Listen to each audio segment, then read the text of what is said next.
Hello students, welcome to triple A bright academy online classes. My name is Amit और आज हम आपके लिए जो टॉपिक मैं लेकर आया हूँ ना, ये आपके जो टीएसएस के अभी जो हुए थे ना, टेक्निकल सपोर्ट सर्विसेज वाले जो आपके सब इंस्पेक्टर के एग्ज़ाम हुए थे, तो उसमें जो कुछ इंपॉर्टेंट क्वेश्चन जो बार बार हर शिफ्ट में पूछे गए हैं और जो पहले भी एग्ज़ाम्स के अंदर पूछे जाते रहे हैं, और उम्मीद है कि भी अभी जो आने वाले 14, 15 और 16 तारीख को एग्ज़ाम है, हो सकता है पॉसिबिलिटी उस टाइप के क्वेश्चन आपको एग्ज़ाम में देखने को मिल सकते हैं। ठीक है, तो वो वाले कुछ इंपॉर्टेंट क्वेश्चन जो है ना, वो हमने डिस्कस करने हैं।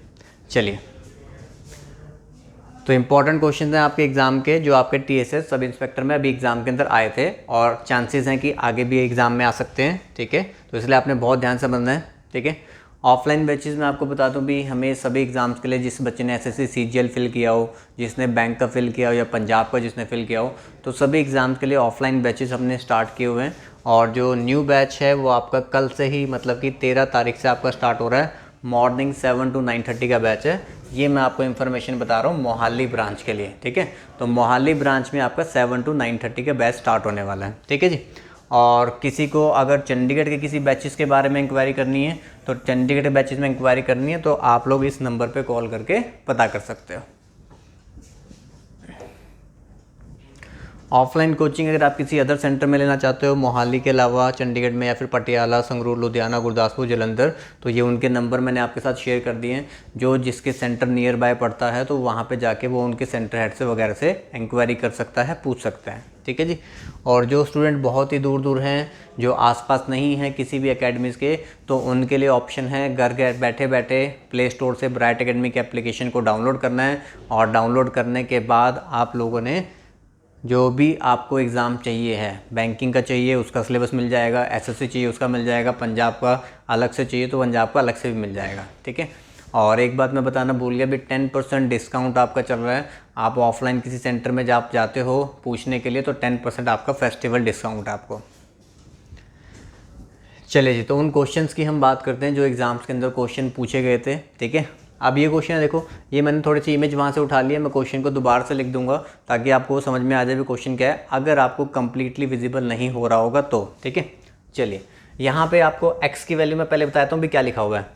√16 है, मल्टीप्लाई रूट के अंदर 1875 है, यहाँ पे रूट के अंदर 388 है, डिवाइड का साइन है, √1200 है, नीचे √768 है, मल्टीप्लाई में √175 और 1792 है। ठीक है, और हमें √x की वैल्यू निकालनी है।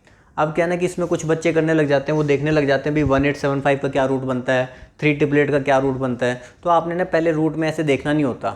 जब भी आपके पास रूट मल्टीप्लाई या डिवाइड में होता है, तो इन सभी को आप एक सिंगल रूट में डाल सकते हो। तो यहाँ पे जितनी भी वैल्यूज़ मुझे गिवन है ना, इन सबको मैं एक सिंगल रूट में डाल सकता हूँ। ठीक है जी, तो मैं इन सभी वैल्यूज़ को एक सिंगल रूट में डालने जा रहा हूँ। ठीक है, जो 16 है उसको भी अंदर ले लेते हैं, कोई बात नहीं, 16 भी हमने अंदर ले लिया। ठीक है, इंटू 1875 है, इसको लिख दिया, अपॉन हमारे पास 3, 8, 8 और 8 है, और डिवाइड का साइन है, डिवाइड की जगह पे मैं मल्टीप्लाई का साइन लगा के वैल्यूज़ को पहले रिवर्स कर दे रहा हूँ। डिवाइड की जगह पे मैंने मल्टीप्लाई का साइन लगाया, तो 768 आपका ऊपर चला जाएगा और 1200 आपका नीचे आ जाएगा, और फिर मल्टीप्लाई में आपके पास 175 है और नीचे हमारे पास है 1792। अब एग्ज़ाम में तो पहले बच्चा इन वैल्यूज़ को देख के ही घबरा जाता है भी क्या करना है। अरे भाई कुछ नहीं करना होता, आपने बस अलग अलग नहीं करना था। जो बच्चा अलग अलग करेगा वो तो फंस जाएगा। ठीक है, जो अलग अलग नहीं करेगा तो वो यहाँ पे क्या कर सकता है, इन वैल्यूज़ को आपने क्या करना होता है, कैंसिल करना होता है। ठीक है, अब जो जो आपको सबसे आसान वाले दिखाई दे रहे हैं, सबसे पहले उनको उठा लिया करो। ठीक है जी, अब देखो यहाँ पर पता है भी 25 के टेबल से कट जाएगा, 25 से काटेंगे कितना आ जाएगा 7, 25 के टेबल से काटे 25 4 ज़ा 100 और 24 8 ज़ा। ये जो नंबर बने होते हैं, ये नंबर बने ही इसलिए हैं कि वो आपस में क्या हो सकें, कैंसिल हो सकें। ठीक है, आप बड़े नंबर से भी देख सकते हो। अब यहाँ 48 है, यहाँ 768 है, यहाँ भी हमें रिलेशन दिखाई दे रहा है। अगर मैं 48 से काटूंगा, 48 1 ज़ा 48, आपके पास बचा कितना देखो 28, 288, तो 48 हमारा किस पे काट देगा भाई, 6 पे। 50 × 6 300 होता है, 12 उसमें से कम कर दो तो इसका मतलब ये 6 पे काट देगा। इधर आपके पास 16 आ गया, यहाँ 16 आ गया, ये भी इसलिए बना कि किसी नंबर को काटेगा। 16 1 ज़ा 16, यहाँ पे देखो 16 1 ज़ा 16, 1 बचा 19, 16 1 ज़ा 16 और 16 2 ज़ा कितना 32। ठीक है, नंबर बने इसलिए कटने के लिए। 16 का टेबल आता है तो आपको पता है भी 16 7 ज़ा 112, 16 7 ज़ा 112, 7 से 7 भी कट गया, देखा सब कट रहा है। अब ये बच गया आपके पास लास्ट में, ये देख लो भी कौन से टेबल में जा रहा है, 8 और 1 9 7 5 12 मतलब 3 से कट जाएगा। और ये 24 और 3 27 ये भी 3 से कट जाएगा, 3 से काट दो।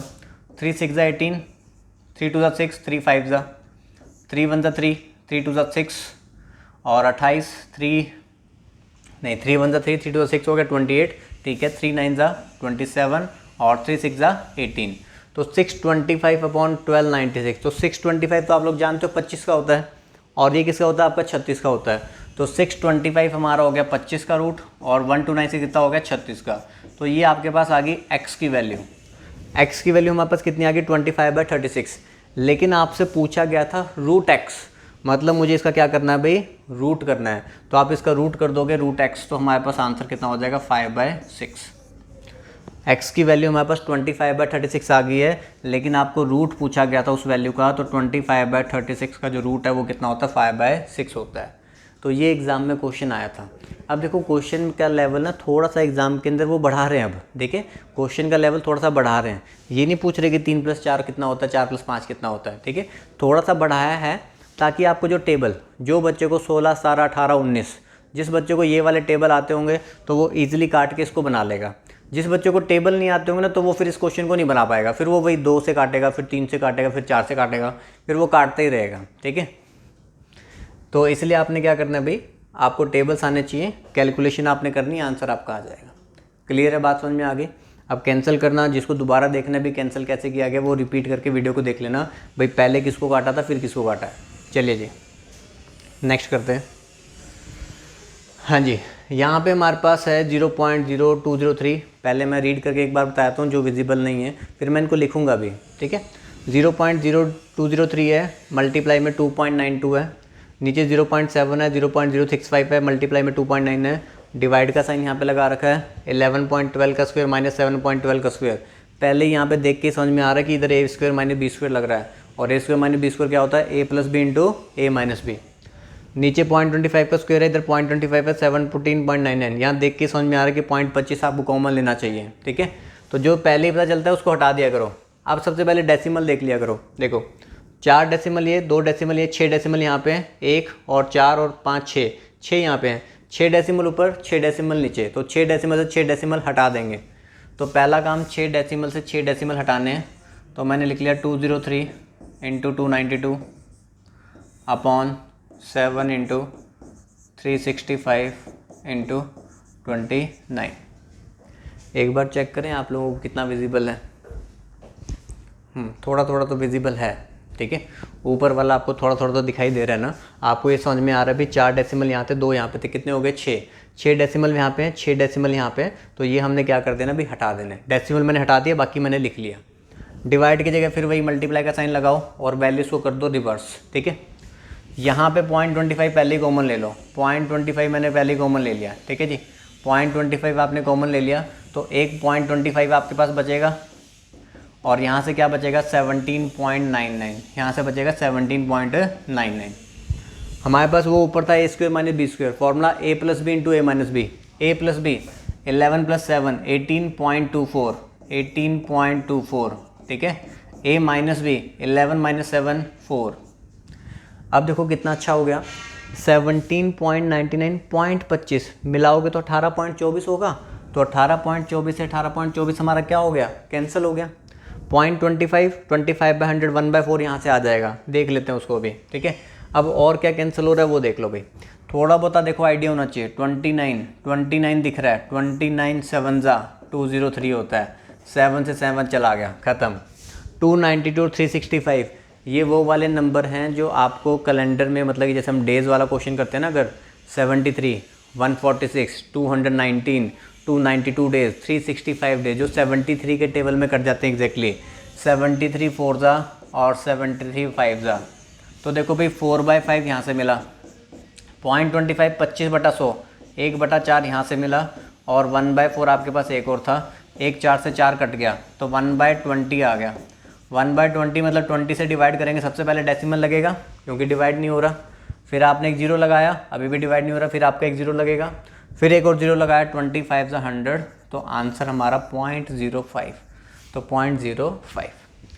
तो देखो क्वेश्चन बहुत अच्छा आ रहा है, ठीक है। जो बच्चा मेहनत की होगी, जिसने कैलकुलेशन में थोड़ी सी मेहनत की होगी, वही कर पाएगा, ठीक है। ए स्क्वायर माइनस बी स्क्वायर वाला फॉर्मूला भी यूज़ हो गया, ए प्लस बी इंटू ए माइनस बी, वो भी लगा दिया भाई कि 11 प्लस 7 18.24, 11 माइनस 7 4, वो लगा दिया। 0.25 कॉमन लिया था, वो हमारे पास 18.24, वो कट गया। ठीक है, यहाँ पे 29 7 पे गया, 7 से 7 चला गया। ये आपको पता होना चाहिए। देखो 73 डेज जैसे होते हैं ना, ईयर वाले क्वेश्चन आते हैं कंपाउंडर्स में, 73 days, 146 days, 219 days, 292 days, 365 days. तो 365 और 292 को देख के अंदाज़ा लगाना थोड़ा कि 73 4 था, 73 5 था, जो कट गया बचा 1/20। ठीक है, ये तो जीरो लगा के देखा है, तो आंसर आ गया 0.05। क्लियर है जी, समझ में आ गया होगा कैसे करना है क्वेश्चन। ठीक है, और एग्ज़ाम में छोड़ दिए होंगे आप लोगों ने क्वेश्चन ये, और आसान क्वेश्चन थे। और ये देखो, ये बहुत ही आसान आया था, फिर भी बच्चों ने छोड़ दिया। बच्चे इसको देख के ही घबरा गए, अरे भाई ये क्या दे दिया। इसको तो पढ़ लेते हैं, यहाँ पे क्या लिखा था, व्हाट अप्रॉक्सीमेट। आपसे अप्रॉक्सीमेट पूछा गया था, कौन सा एग्जैक्ट पूछ रहा था आपसे, वो सिर्फ अप्रॉक्सीमेट वैल्यू पूछी थी, निकालनी है। तो यहाँ पे 9.001 है, 9.001 मेरे लिए 9 ही है वो, तो ये 9 की पावर 2 था। 4.99999 ये मेरे लिए 5 है, तो ये 5 की पावर 3 था। तो 81 प्लस 125, तो आंसर आपका बनना था भी 206। इतना सा काम आपको करना था। बात समझ में आ रही है। अप्रॉक्सीमेट वर्ड देख लिया करो ना, क्वेश्चन में अप्रॉक्सीमेट लिखा था। अब बच्चे 2.01 सोच रहे हैं, 3.001 सोच रहे हैं, वो तो करना ही नहीं है। ये 9 की पावर 2 था, ये 5 की पावर 3 था। 81 प्लस 125, तो आंसर कितना हो गया 206। समझ गए इस बात को। ठीक है, चलिए आगे बढ़ते हैं। ये अगर विजिबल नहीं है तो मैं बताता हूँ, ये ऐसे लिखा हुआ है, देखो 45/53, ठीक है, is equal to 1/a plus 1/b plus 1/c minus 2/5। और आपसे पूछा क्या गया है, आपसे ये पूछा गया, देखो आपसे पूछा गया 4a plus b minus 3c, इसकी वैल्यू हमसे पूछी गई है। हमें a b c की वैल्यू निकालनी है। ठीक है, आप ध्यान से समझना, इस पूरे नंबर की ये वैल्यू है। ठीक है, जब मतलब इस पूरे को सॉल्व किया जाता है ना, तो ये आता है 45/53। ठीक है, अब अगर इस पूरे में से मैं ये सबसे पहले अगर 1 हटा दूँ, ठीक है, पूरे में से अगर सबसे पहले 1 हटा दिया जाए, ठीक है, अगर 1 हटा देंगे तो ये वैल्यू आपकी रिवर्स हो जाएगी। तो इसका जो आंसर बनेगा वो बनता है 53/45। ठीक है, जब किसी नंबर के ऊपर 1 लगा हो, ठीक है, तो उसकी वैल्यूज़ क्या हो जाती हैं, रिवर्स हो जाती हैं। इस पूरे का आंसर जो था वो था 45/53। उसमें से अगर 1 हटा देना तो यहाँ से लेकर यहाँ तक बना देता हूँ मैं, देखो यहाँ से लेकर यहाँ तक, ठीक है, इसका जो आंसर है ना वो बनेगा 53/45, इसका रिवर्स। ठीक है जी, चलिए, तो अब इसको हमने क्या करना होता है, ब्रेक करना होता है, जहाँ तक मैक्सिमम आप ब्रेक कर सकते हो। 45 1 ज़ा 45, आपके पास बचा कितना 8, तो 8/45। ठीक है जी, अब आपने ये बना दिया 1 + 8/45, 1 + 8/45। ठीक है, यहाँ पे जो a है ना, यहाँ पे जो ये 1 है, ये आपके लिए हो गया a। ठीक है जी, ये हो गया a प्लस और ये पूरा 8/45, इसको अलग कलर में डाल देता हूँ मैं, यहाँ से लेके यहाँ तक। ठीक है, ये जो है ना, ये है अब आपका 8/45। इसमें से आप इस 1 को हटा दो, इसमें से आप ये 1 को हटा दो, तो बाकी जो बचेगा वो आपका क्या होगा, 45/8 होगा। बाकी जो बचेगा वो आपका क्या होगा, 45/8। समझ पाए इस बात को। देखो सबसे पहले हमने 1 हटाया ऊपर वाला, तो 45/53 किस में कन्वर्ट हो गया, 53/45 में। आपने लिखा भी 45 1 ज़ा 45 प्लस जो रिमाइंडर बच गया 8/45, तो ये हो गया a प्लस 8/45। 8/45 में से 1 हटाओगे ना तो रिवर्स करोगे, तो ये वाली वैल्यू जो है ना, ये क्या कहलाएगी आपकी अब 45/8। अब इसको फिर से ब्रेक करेंगे, 8 5 ज़ा 40, 40 प्लस कितना बच गया 5/8, तो ये आपके पास जो है ना, ये आ गया b। अब ये आपके पास क्या आ गया, b आ गया, ये वाली वैल्यू आ गई b वाली वैल्यू। ठीक है, और इधर क्या बचा आपके पास, ये जो पूरा है ना, अब ये क्या कहलाएगा आपका 5/8। 5/8 के ऊपर 1 है, उसको काट दोगे तो बचा हुआ क्या होगा 8/5, बचा हुआ आपका होगा 8/5। मतलब इसकी वैल्यू c - 2/5, जो ये c - 2/5 है, इसकी वैल्यू कितनी है 8/5 है। 2/5 को उधर ले जाओ, 8/5 प्लस 2/5 10/5, तो c की वैल्यू कितनी आ जाएगी 2, तो c आ गया 2, बी आ गया 5 और ए कितना आ गया 1 आ गया। तो वहाँ पे हम पुट करेंगे 4 1 ज़ा 4 प्लस 5 और 3 2 ज़ा 6, तो 9 माइनस 6 आंसर कितना होगा भाई 3। आंसर हमारे पास कितना होगा 3। हाँ जी, समझ पाए इस बात को, ठीक है। ये आपके स्टेप्स होते हैं भी, इस तरीके से आपने इसको थोड़ा सोचना होता है, ब्रेक करना होता है, ठीक है। अब डायरेक्ट वाला आपको नहीं दे रखा था भी, सिंपली कि 1/2 प्लस 1/2 आपको डायरेक्ट दे रखा और आपने उसको सॉल्व कर दिया। आपको यहाँ पे थोड़ा सोचना पड़ना था, ठीक है। कैसे हमने सोचा, देखो यहाँ पे 45/53 है, इस पूरे का जो आंसर है ना वो 45/53 था। उसमें से 1 हटा दोगे ना तो बाकी जो पार्ट बचता है उसका आंसर होगा 53/45। 45 1 ज़ा 45 प्लस 8/45, ये जो 1 है ये इस ए को रिप्रेजेंट कर रहा है। बाकी जो बची वैल्यू ये वाला रिप्रेजेंट करेगा पूरा का पूरा 8/45। उसमें से ये 1 हटाओगे तो ये जो बचा ये 45/8 है। यहाँ से 8 से कैंसिल किया, 8 5 40 प्लस 5/8। इसमें जो 5 है ये आपका बी हो गया, ये पूरा आपका 5/8 है। उसमें से 1 हटाओगे तो ये जो पार्ट है c माइनस 2/5, c माइनस 2/5 ये हमारा 8/5 के बराबर है, इसका रिवर्स। तो c माइनस 2/5 8/5 के बराबर है, तो यहाँ से c की वैल्यू निकाली कितनी आ गई 2, तो c 2 आ गया, b 5 है, a 1 है, यहाँ पे पुट कर दिया, आंसर हमारे पास कितना आ गया 3। हाँ जी, समझ पाए। तो क्वेश्चन ऐसे दे रखे हैं कि जहाँ पे बच्चे को थोड़ा दिमाग लगाना पड़े, बिल्कुल डायरेक्ट नहीं है, थोड़ा सा आपको सोचने की भी जरूरत पड़ेगी। जिसने पहले पढ़ा हुआ होगा, मेहनत की होगी, तो वही बच्चा आंसर निकाल सकता है, ठीक है जी। चलिए लीजिए, ये तो टाइम एंड वर्क वाला क्वेश्चन है, ये तो आप लोग बना भी सकते हो, ठीक है। कोशिश कर लो, देख लो एक बार क्या आंसर आ रहा है।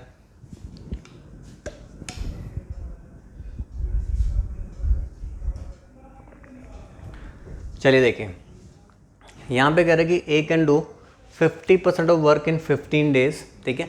ए जो है ना 50% काम 15 दिन में करता है। अगर 50% काम 15 दिन में करेगा तो पूरा काम कितने दिन में करेगा, 30 दिन में। ए 50% काम 15 दिन में करता है तो पूरा काम कितने दिन में करेगा, 30 दिन में। बी जो है ना एंटायर वर्क करता है 45 डेज में, बी वही पूरा काम करता है 45 डेज में। आप एलसीएम लोगे, इसका एलसीएम कितना आता है 90। ये जो 90 है ना, यही आपका क्या कहलाता है, टोटल वर्क। फिर आप निकाल लिया करो भाई 1 day work, 90 divide by 3, 1 day work इसका 3 हो गया, 90/45 1 डे वर्क कितना हो गया 2। इतनी बातें तो सभी जानते ही हैं। देखो 50% काम 15 दिन में हो रहा है तो पूरा काम 30 दिन में होगा, ठीक है। बी पूरा काम जो है ना वो 45 दिन में कर सकता है। एलसीएम लिया 90, टोटल वर्क हो गया और हमने 1 डे वर्क निकाल लिया। आगे हमें क्या बोला गया, they work together for 8 days. इन दोनों ने पूरे 8 दिन काम किया। एक दिन में काम करते हैं 5, तो 8 दिन में कितना करेंगे 40 काम कर दिया। काम कितना बचा अभी 50 काम बचा हुआ है। Remaining work was completed by C alone in 10 days. ये 50 काम किसने किया अभी, सी ने किया 10 डेज में। तो सी का 1 डे वर्क मेरे पास कितना आ गया अभी 5। सी का 1 डे वर्क कितना आ गया 5 आ गया। अब हमसे पूछा क्या गया, in how many days will B and C together be able to complete 35% of entire work. B और सी मिलकर 35% काम करवाना है। टोटल काम था 90 का सिर्फ 35% हिस्सा करवाना है। और किससे करवाना है, बी और सी से मिलकर। तो बी और सी, बी एक दिन में 2 करता है, सी कितना करता है 7 करता है। तो बी और सी मिलकर 1/7, ठीक है। मतलब 7 से हमने डिवाइड करवाना है ना, कि दोनों से जितना काम होगा। 1 0 काट दी, 7 5 ज़ा 5 2 ज़ा, तो 9/2 कितना हो जाएगा अभी 4.5। हाँ जी, समझ में आ गया। तो ये तो सिंपल ही था हमारा। पहले हमने ए और बी से काम करवाया 5 दिन तक, 8 दिन तक जो भी लिखा हुआ था 8 दिन तक काम करवाया, 40 काम हो गया, बचा 50 काम सी करता है 10 दिन में, सी का भी 1 डे वर्क आ गया। 90 टोटल वर्क नहीं करवाना था बी और सी से, उसका 35% हिस्सा। तो 90 का 35% हिस्सा यहाँ से आ जाएगा, डिवाइड बाय ए और बी का 1 डे वर्क कितना 7, सॉरी ए और बी का नहीं, बी और सी का 1 डे वर्क कितना 7। तो यहाँ से हम सॉल्व कर लेंगे, कितना आ गया 4.5 डेज, ठीक है जी। चलिए आगे बढ़ते हैं। हाँ, एचसीएफ एलसीएम के भी काफ़ी सारे क्वेश्चन बार बार पूछे जा रहे हैं और हर बार ये रिमाइंडर वाले पूछे जाते हैं कि रिमाइंडर अगर इतना हो तो क्या होगा, रिमाइंडर ऐसे तो क्या होगा, ठीक है। वही वाले क्वेश्चन बार बार आ रहे हैं। What is the greatest number by which 149 202 334 are divided to get remainder 9 in each case. हमें एक ऐसा सबसे बड़ा नंबर बताना है जो इन सबको डिवाइड करता हो और रिमाइंडर कितना बचता हो 9। जिसके टेबल अच्छे हैं ना वो ऑप्शन से देख के भी यहाँ पे बना के देख सकता है। वैसे तो सीधा ही दिख जाएगा भी रिमाइंडर 9 कहाँ पे बच रहा है। देखो 25 के टेबल में 25 छिके 150, 9 बच रहा है। 25 अट्ठे 200, 9 बच रहा है, और 25 को आप करोगे तो 325 पे जाता है, तो कितना बच रहा है, 9 बच रहा है, तो 25 आंसर है। बनाने की जरूरत नहीं थी। फिर भी अगर आपको करना है, जिसके जो रिस्पेक्टिव रिमाइंडर है वो माइनस कर दो। 150 में हर एक में 9 ही बच रहा है ना, तो 9 रिमाइंडर उसमें से माइनस कर दिया 150, यहाँ पे भी माइनस कर दिया 200, यहाँ पे माइनस कर दिया, कितना आ गया 325। अब तो ये वो नंबर आपके पास आ चुके हैं, रिमाइंडर तो आपने हटा ही दिया, अब तो ये वो नंबर हैं जो आपके उस नंबर से एग्जैक्टली डिवाइड हो रहे होंगे, ठीक है। मतलब अब आपको सिर्फ देखना है हाईएस्ट कॉमन फैक्टर क्या है इनका।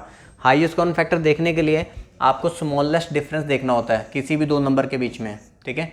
स्मॉलेस्ट डिफरेंस, स्मॉलर डिफरेंस हमारे पास कितना आ रहा है 50, या तो जो स्मॉलर डिफरेंस होता है 50 वही आपका हाईएस्ट कॉमन फैक्टर होता है, और अगर वो नहीं है तो उसी का कोई ना कोई फर्दर फैक्टर होगा। अब देखो 50 आपको पता है भी इसको डिवाइड करेगा, इसको करेगा, लेकिन इसको तो नहीं करेगा, तो इसका मतलब 50 तो आंसर नहीं है। तो 50 नहीं है तो 50 का जो फर्दर फैक्टर जो सबसे पहले सबसे बड़ा होगा वो कितना होगा 25, तो 25 इसको भी करता है, इसको भी करता है, इसको भी करता है, तो आंसर कितना हो जाएगा 25। समझ में आया। सबसे पहला काम करना ऑप्शन से, ठीक है। ऑप्शन से आपने देखा कि भी कौन सा नंबर इनको डिवाइड करने पर रिमाइंडर 9 बचाएगा, तो वो 25 दिख ही रहा था वैसे ही डायरेक्टली, ठीक है। नहीं जिसको दिखा उसने सबके रिमाइंडर 9 माइनस कर देने, सबके रिमाइंडर 9 हमने माइनस कर दिए। अब ये वो नंबर हैं जो एग्जैक्टली डिवाइड होंगे, तो आपको हाईएस्ट कॉमन फैक्टर निकालना था। तो हाईएस्ट कॉमन फैक्टर निकालने के लिए आपको बस स्मॉलेस्ट डिफरेंस देखना होता है। आपने स्मॉलेस्ट डिफरेंस, SD का मतलब स्मॉलेस्ट डिफरेंस, स्मॉलर डिफरेंस आ गया 50, या तो 50 ही आंसर है, या 50 का ही कोई ना कोई फर्दर फैक्टर बन रहा होगा वो आंसर होगा, ठीक है। तो 50 का सबसे बड़ा फैक्टर पहले कौन सा होता है 25, आप 25 से चेक करोगे तीनों डिवाइड हो रहे हैं, तो 25 हमारा क्या हो जाएगा आंसर, ठीक है जी। चलिए अब इसको देखो, what is the sum of the digits of the smaller number of 5 digits which when divided by 10, 12, 15, 20, 24, 30 leaves remainder 6, 8, 11, 16, 20, 26 respectively, ठीक है। और आपको सम ऑफ डिजिट्स बताना है, इस बार आपको नंबर मेंशन नहीं है, ठीक है। देखो एग्जामिनर भी थोड़ी थोड़ी गेम खेल लेता है, ठीक है। हम हर बार कहना ऑप्शन से थोड़ा सा जल्दी उठा के देख लेते थे, इस बार ऑप्शन में उसने डायरेक्ट नंबर दिया ही नहीं, उसने कहा कि जो नंबर आएगा उसका सम ऑफ डिजिट्स बता देना कितना बन रहा है, ठीक है जी। चलिए अब देखो, जब डिफरेंट रिमाइंडर वाला केस होता है, देखो व्हेन डिवाइडेड बाय तो सबसे पहले आपको एलसीएम निकालना है, 10, 12, 15, 20, 24, 30, ठीक है जी। इसका हम एलसीएम निकालेंगे, इसका एलसीएम बनेगा भी 120, ठीक है। इतने सारे नंबर आपको दे रखे हो ना, तो ये मत सोचना एलसीएम बहुत बड़ा बनेगा। ये वो नंबर होते हैं जो मतलब किसी न किसी आसपास वाले नंबर से पूरे पूरे कैंसिल हो जाते हैं। 120 से कट रहा है ये भी, 15 8 120, 120, 24 5 120, 3 × 4 120, ठीक है। एलसीएम कितना आ गया 120। जिसके जो रिस्पेक्टिव रिमाइंडर्स हैं वो उसमें से माइनस कर देने आपने, जिसके जो रिस्पेक्टिव रिमाइंडर्स हैं उसमें से आपने वो क्या कर देने हैं माइनस। जब भी ये क्वेश्चन आएगा, जब भी आप रिमाइंडर माइनस करोगे तो रिमाइंडर माइनस करने पे आपको हमेशा यहाँ पे नीचे सब में एक सेम फैक्टर ऑपरेंड होगा, आपको सब में हमेशा क्या होगा एक सेम फैक्टर ऑपरेंड होगा, ठीक है। अगर तो हमसे ये वाली बात ना पूछी गई होती, स्मॉलेस्ट नंबर ऑफ 5 डिजिट ना पूछा गया होता, हमसे सिर्फ एक नॉर्मल नंबर पूछा गया होता, मैं इस 4 को यहाँ से 120 में से माइनस कर देता, 120 - 4 और मेरा आंसर बन जाता 116। मतलब अब जब आप इन सभी नंबर को, जब आप 10 से इसको डिवाइड करके देखते, रिमाइंडर आपके पास आया था 6, 12 से डिवाइड करके देखोगे रिमाइंडर आपके पास आ जाएगा 8, 15 से डिवाइड करके देखोगे रिमाइंडर आ जाएगा 11। तो ये मेरी इस क्वेश्चन कंडीशन को सेटिस्फाई कर देता अगर मुझसे स्मॉलेस्ट नंबर ऑफ 5 डिजिट पूछा नहीं गया होता तो, ठीक है। अभी नहीं है ये आंसर, ये तो मैंने आपको बताया भी ये क्वेश्चन कैसे सोल्व होता है। आपने क्या करना होता है, आपने पहले एलसीएम निकाला 120, जिसके जो रिस्पेक्टिव रिमाइंडर्स हैं वो आपने उसमें से माइनस करने हैं। जो फैक्टर आपको यहाँ पे सेम फैक्टर ऑब्टेंड होता है उसको आप एलसीएम में से माइनस कर दोगे तो ये आंसर हो जाएगा जो हर उस कंडीशन को सेटिस्फाई कर रहा है कि जब आप इनसे डिवाइड करोगे तो ये रिमाइंडर्स आपको मिलेंगे, ठीक है। लेकिन इस बार हमसे ये बोला गया कि भैया ये वाला नहीं चाहिए, इरेजर तो है मेरे पास, हमें ये वाला नंबर ही नहीं चाहिए। वो कह रहे नंबर निकालना है ना अगर आपको, तो 5 डिजिट का सबसे छोटा नंबर निकालना है। तो अब आपको सबसे पहले ये पता होना चाहिए 5 डिजिट का सबसे छोटा नंबर होता कौन सा है। तो 5 डिजिट का सबसे छोटा नंबर होता है 10,000। अब आप एलसीएम वाली वैल्यू से क्या करोगे, इसको डिवाइड करके देखोगे 120 से। 12 से डिवाइड करेंगे, 12 अट्ठे 96, 960, ठीक है जी। बचा कितना 40, जीरो लगा दो भी 400 हो गया, 12 3 36, 360, फिर 40 बच गया। देखो आपके पास रिमाइंडर बच गया 40। मतलब जब मैंने 120 से 5 डिजिट के सबसे छोटे नंबर को डिवाइड करके देखा तो वो डिवाइड नहीं हुआ, कुछ रिमाइंडर आ गया कितना 40। मुझे पहले वो नंबर चाहिए जो एग्जैक्टली डिवाइड होता हो, क्योंकि एलसीएम वाली वैल्यू कौन सी वैल्यू होती है जो इन सबसे क्या हो रही है एग्जैक्टली डिवाइड। तो 5 डिजिट का भी सबसे छोटा नंबर सबसे पहले वो निकालेंगे जो एग्जैक्टली डिवाइड हो रहा हो, ठीक है। तो रिमाइंडर आया 40। 40 में मैं कितना ऐड कर दूं कि वो 120 से डिवाइड हो जाए? 40 में मैं कितना ऐड कर दूं कि 120 से डिवाइड हो जाए? 80 ऐड कर दूंगा। तो 10,000 में भी कितना ऐड हो जाएगा? 80। तो देखो भाई 10,080 आपका ये वो नंबर है जो इन सब से क्या हो रहा है एग्जैक्टली डिवाइड हो रहा है। लेकिन आपको वो नंबर नहीं चाहिए जो एग्जैक्टली डिवाइड होता हो, आपको तो वो नंबर चाहिए जिसमें ये रिमाइंडर बचते हों। तो ये रिमाइंडर बचाने के लिए आपके पास यहाँ पे जो सबके लिए एक कॉमन फैक्टर आया है उसको आपने इसमें से क्या कर देना है माइनस। तो वो जो नंबर है ना वो नंबर होगा 10076, कि जिसमें जब आप 10 से डिवाइड करोगे रिमाइंडर 6 मिलेगा, चेक कर लेना चाहे तो। 12 से डिवाइड करोगे रिमाइंडर आपको 8 मिलेगा। 15 से डिवाइड करोगे रिमाइंडर कितना मिलेगा? 11। और हमें ये नंबर भी नहीं पूछा, हमसे पूछा है इसका सम ऑफ डिजिट्स। 1 + 7 8 + 6 कितना 14। तो आंसर हमारा बनेगा 14। हाँ जी, समझ पाए क्या इस बात को? ठीक है, नहीं समझ पाए होगे तो वीडियो को दोबारा से देखना एक बार, ठीक है, रिपीट करके देखना, समझ जाओगे, ठीक है जी। अगर देखो मैंने आपको ये बताया 5 डिजिट वाले नंबर की बात नहीं की होती ना, सबसे छोटे नंबर की बात की होती, तो मैं 120 - 4 116 आंसर मार्क कर देता। लेकिन मुझे तो 5 डिजिट तक जाना था ना, तो इसलिए हमने लिया 5 डिजिट का सबसे छोटा नंबर 10,000, 120 से डिवाइड किया, रिमाइंडर आया 40। रिमाइंडर नहीं चाहिए, रिमाइंडर में मैं क्या ऐड कर दूं कि 120 से डिवाइड हो जाए? तो 40 में कितना ऐड कर देंगे? 80। तो नंबर में भी ऐड हो गया 80। 10,080 वो नंबर हो गया जो एग्जैक्टली डिवाइड हो रहा है। लेकिन हमें एग्जैक्टली डिवाइड वाला चाहिए नहीं है, हमें तो चाहिए कि ये रिमाइंडर बच जाए। तो यहाँ पे जो आपके पास कॉमन फैक्टर आता है उसको एलसीएम में से क्या करना है? माइनस। तो माइनस कर देंगे तो आंसर हो गया 10076। और इसका सम ऑफ डिजिट्स कितना हो गया? 14। ठीक है जी, क्लियर? बढ़ दें आगे, चलिए। तो इस क्वेश्चन को आप एक बार देख लो, बनाने की कोशिश कर लो।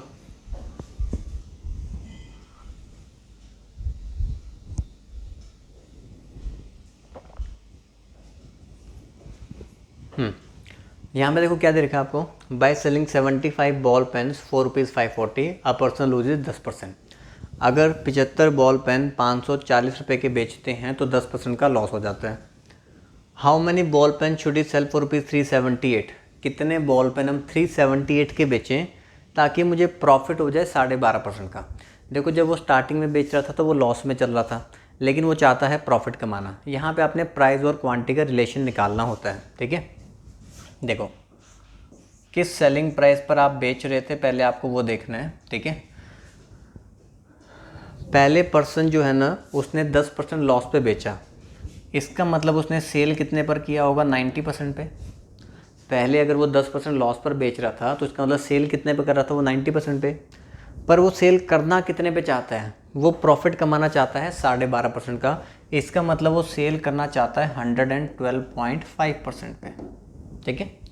पहले उसने 10% लॉस पे बेचा, इसका मतलब सेल कितने पे गया? 90 पे। अब वो 12.5% प्रॉफिट कमाना चाहता है, तो इसका मतलब सेल करना चाहता है 112.5% पे। तो यहाँ से आप इसकी रेशियो बना लो, ठीक है। देखो परसेंटेज से परसेंटेज तो कट ही जाएगा, इसका पॉइंट हटा के इधर 0 लगा देते हैं। 9 के टेबल से काटोगे 100 और 9 के टेबल से काटोगे तो 125 और फिर 25 से काट देंगे तो हमारे पास रेशियो कितनी बन जाएगी? 4:5। तो प्राइस की रेशियो आपके पास यहाँ से बन जाएगी 4:5। तो प्राइस की रेशियो अगर 4:5 है तो आपके पास क्वांटिटी की रेशियो भी बन जाएगी 5:4, ठीक है। प्राइस और क्वांटिटी में कौन सा रिलेशन होता है? इन्वर्स। अगर प्राइस ज़्यादा होता है तो क्वांटिटी कम मिलती है, प्राइस कम होता है तो क्वांटिटी क्या मिलती है? ज़्यादा।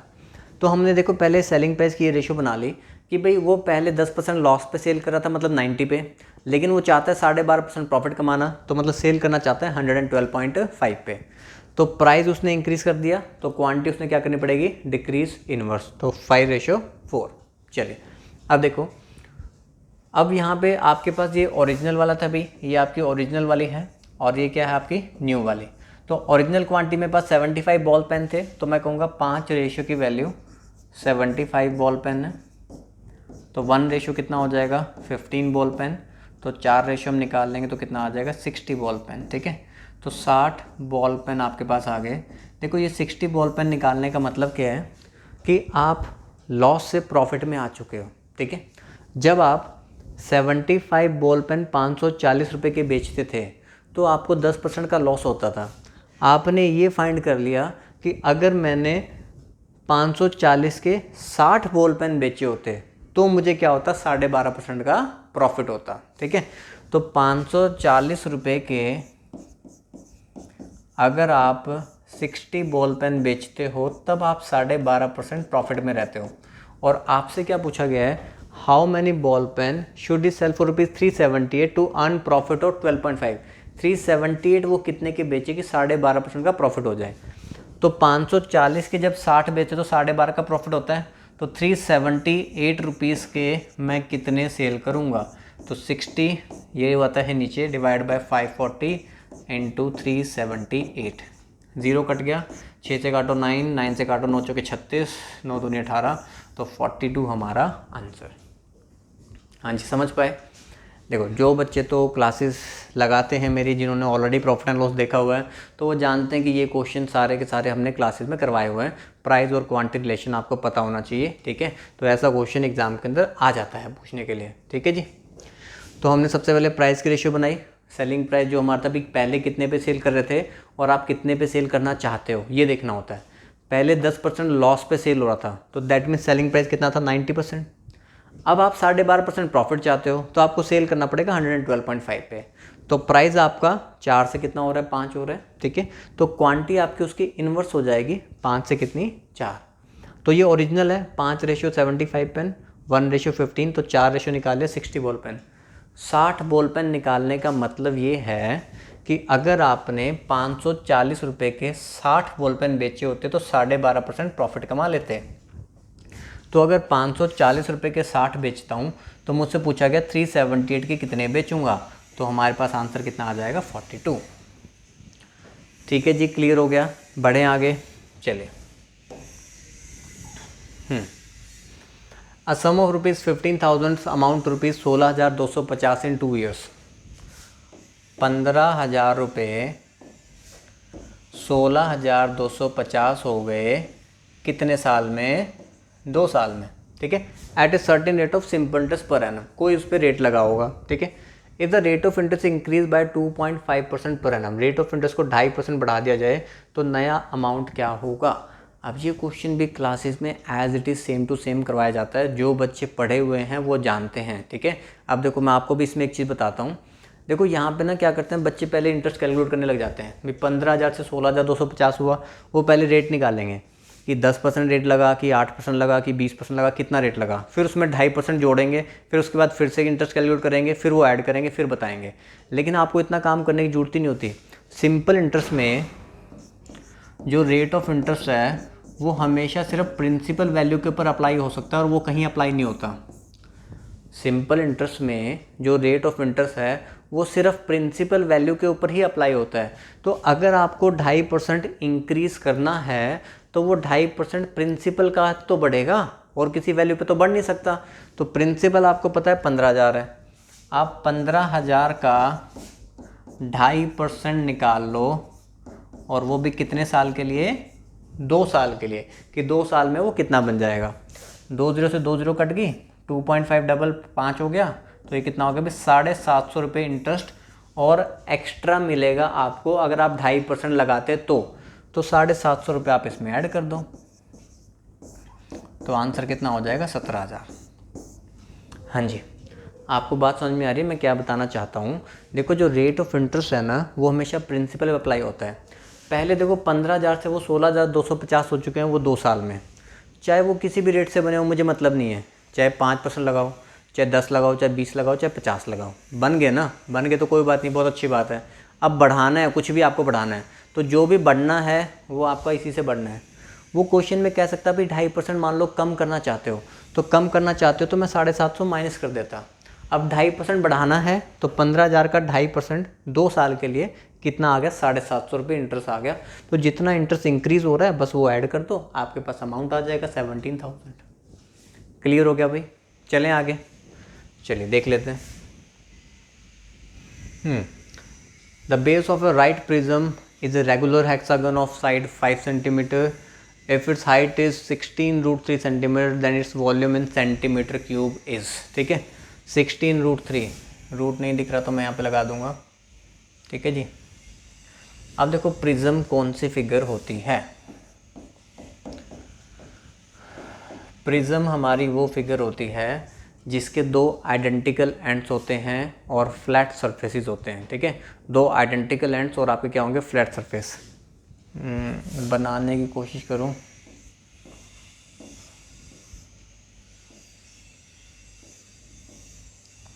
इस तरीके से मान लो जैसे एक नीचे से ये ट्रायंगल था, ट्रायंगल को ऐसे ही एक्सटेंड कर दो।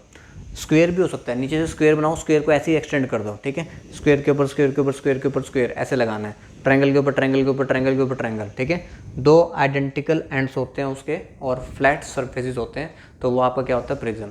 एक आप लोगों ने हो सकता है कि अपनी 9th 10th 11th 12th class में अपने वहाँ पे देखा होगा ना, प्रिज्म वगैरह एक ग्लास का बना होता था, ठीक है। उसमें से रिफ्रैक्शन रेज वगैरह लाइट वगैरह निकाल के आपको दिखाते होंगे और आप वो उठा भी लाते होगे, ऐसा होता होगा कभी कभी, ठीक है, कि वहाँ से स्कूल से उठा के घर पे ले आए, घर पे देखेंगे, टेस्ट करेंगे पूरा, ठीक है।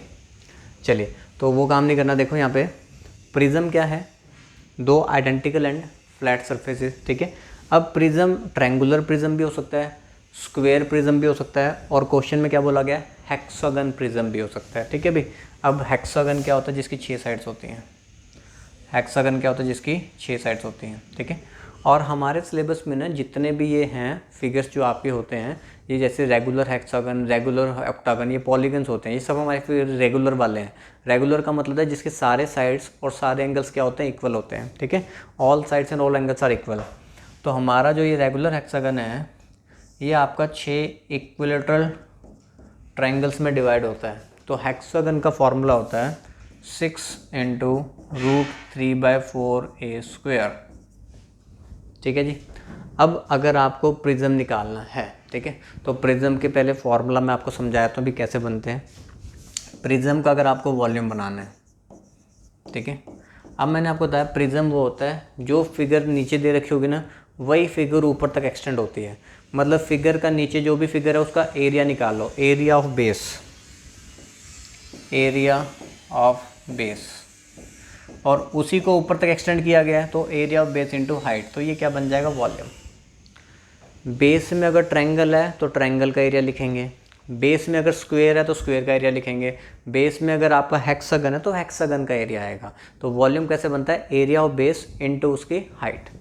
तो बेस में हमारे पास इस बार इस क्वेश्चन में हमारे पास हेक्सागन है, तो हेक्सागन का फॉर्मूला मैंने आपको बताया 6 × √3/4a², और मल्टीप्लाई में क्या हो जाएगी उसकी हाइट, ठीक है। तो इस क्वेश्चन में हमें मेंशन है, भाई देखो साइड आपको मेंशन है, साइड कितनी है 5, 5 का स्क्वायर कितना हो जाएगा 25, हाइट आपको मेंशन है 16√3, ठीक है। बहुत ही आसान क्वेश्चन है, 4 से काटोगे 4, 100 × 6 600 × 3 हो जाएगा कितना 1800। लेकिन आसान सिर्फ उसी के लिए जिसको पता होगा भी प्रिज्म क्या होता है। प्रिज्म का वॉल्यूम हम कैसे निकालते हैं, area of base into height, ठीक है जी। समझ गए इस बात को, क्लियर हो गया। चलिए आगे बढ़ते हैं। एक पार्टनरशिप का क्वेश्चन भी आपका ये आया हुआ था, ठीक है। पार्टनरशिप के क्वेश्चन में देखो आपको क्या बताया है, A started a business by investing ₹1,08,000 है, ठीक है। ए ने शुरू किया, आफ्टर 3 मंथ, 3 महीने के बाद बी ने उसको ज्वाइन कर लिया कुछ इन्वेस्टमेंट के साथ, 3 महीने के बाद आया वो, ठीक है। At the end of the year total profit divide होता है ए और बी में 8:11 में। How much capital in rupees was invested by B in the business, B ने कितना पैसा लगाया। देखो पार्टनरशिप में क्या है ना, 2 ही पॉइंट होते हैं। 2 पॉइंट क्या हैं, पहला पॉइंट तो मेन ये है कि इन्वेस्टमेंट की रेशियो ही प्रॉफिट शेयरिंग रेशियो होती है। जो जितना पैसा इन्वेस्ट करेगा उसी रेशियो में उसको प्रॉफिट मिलेगा। इन्वेस्टमेंट की रेशियो ही क्या होती है, प्रॉफिट शेयरिंग रेशियो होती है। अगर तो आपको पूरे साल की इन्वेस्टमेंट बता रखी हो, ठीक है, मंथ वगैरह की बात ना की गई हो, यहाँ पे तो मंथ की बात कर दी ना उसने। अगर मंथ वगैरह की बात ना की गई हो ना, तो जो पूरे साल की इन्वेस्टमेंट होती है वही डायरेक्टली प्रॉफिट शेयरिंग रेशियो होती है। अगर मंथ्स में कुछ वो बात कर देता है तब आपने कैसे करना होता है, मंथ में अगर वो कह रहा है तो हम कहते हैं भाई इन्वेस्टमेंट ऑफ ए इनटू उसका टाइम पीरियड, कितने टाइम पीरियड के लिए उसने इन्वेस्टमेंट की, इन्वेस्टमेंट ऑफ बी इनटू उसका टाइम पीरियड, उसने कितने टाइम पीरियड के लिए की, is equal to profit sharing ratio of A upon profit sharing ratio of B, investment of A into उसका टाइम पीरियड। अब देखो यहाँ पे अगर हम कहीं भी ए ने बिजनेस स्टार्ट किया 1,08,000 रुपये लगाए, ठीक है, ए ने स्टार्ट किया 1,08,000 रुपये लगाए, अब ये बिजनेस में पूरे साल ही रहा है, ये तो पहले इसने स्टार्टिंग से किया ना, तो ये तो पूरे साल तक रहा है, इसका मतलब इसने 12 महीने तक इन्वेस्टमेंट किया है। After 3 months B join, B जो है वो 3 महीने के बाद आया, तो बी ने अपनी जो भी कैपिटल लगाई होगी वो 3 महीने बाद, इसका मतलब कितने महीने के लिए लगाई होगी, 9 महीने के लिए। इन्वेस्टमेंट की रेशो ही आपकी प्रॉफिट शेयरिंग रेशियो होती है, तो प्रॉफिट शेयरिंग रेशियो में बता रखी भी कितनी है, 8:11, ठीक है जी। तो यहाँ से इसकी इन्वेस्टमेंट आ जाएगी, 9 से काट दो, 9 1 9, 9 2 18, 12,000 हो गया, 4 3 12, 4 दूनी 8, 2 से काट दो 6,000, 6,000 इंटू 3 18,000 इंटू 11, 18,000 इंटू 11 1,98,000। हाँ जी, बताइए बात समझ में आ गई। तो पार्टनरशिप में सिर्फ इतना ही होता है, आपने देखना होता है भाई इन्वेस्टमेंट की रेशियो ही आपकी क्या होती है, प्रॉफिट शेयरिंग रेशियो होती है। और अगर आपको मंथ्स में मेंशन हो तो इन्वेस्टमेंट ऑफ ए इनटू उसका time period, investment of B into उसका time period is profit sharing ratio of A upon profit sharing ratio of B. तो ये जी हमारे कुछ इम्पॉर्टेंट क्वेश्चन थे जो आपके मतलब कि टेक्निकल स्पोर्ट्स सर्विसेज वाले सब इंस्पेक्टर एग्ज़ाम में पूछे गए थे, ठीक है। तो अगर कोई बच्चा नहीं बना पाएगा एग्ज़ाम में, होपफुली अब उसको समझ में आ गए होंगे। और अब वो जो आने वाला एग्ज़ाम है 14, 15, 16 को एग्ज़ाम होना है, तो उसके अंदर अगर इस टाइप का क्वेश्चन आता है तो आप लोग बना पाओगे। बेस्ट ऑफ लक है मेरी तरफ से सभी बच्चों को जो भी एग्ज़ाम देने जा रहे हैं, ठीक है जी। चलिए, ओके, थैंक यू।